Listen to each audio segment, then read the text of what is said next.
बिस्मिल्लाहिर्रहमानिर्रहीम। अस्सलाम वालेकुम। आप देख रहे हैं मेरा YouTube channel Humaira food secret.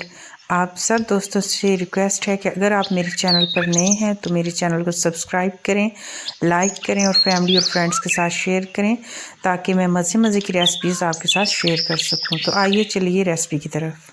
आज हम बनाने जा रहे हैं खीरे का फेमस रायता। इसके लिए हमें दही चाहिए और इसके साथ ही खीरा हम अच्छे से कद्दूकश कर लेंगे। चाट मसाला चाहिए, नमक चाहिए, काली मिर्च हस्बे ज़रूरत। एक प्याले में दही जो हमने फेंट के रखी थी उसको डाल लेंगे और खीरा जो हमने अच्छे से कश किया था वो इसके अंदर ऐड कर लेंगे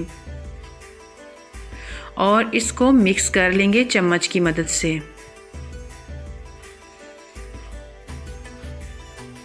अब इसके अंदर हम अपनी ज़रूरत के हिसाब से नमक ऐड कर देंगे। जितना आपको टेस्ट में चाहिए उतना नमक इसमें ऐड कर दें। और अब इसके बाद सबसे एंड में इसके ऊपर हम चाट मसाला छिड़क देंगे अपनी टेस्ट के अकॉर्डिंग। थोड़ा सा ज़ीरा हमने एक चुटकी लेकर इसमें ऐड कर दिया है।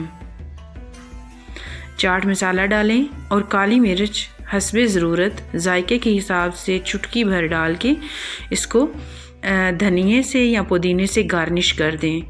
हमारा रायता तैयार है। इजाज़त दीजिए। अल्लाह हाफिज़।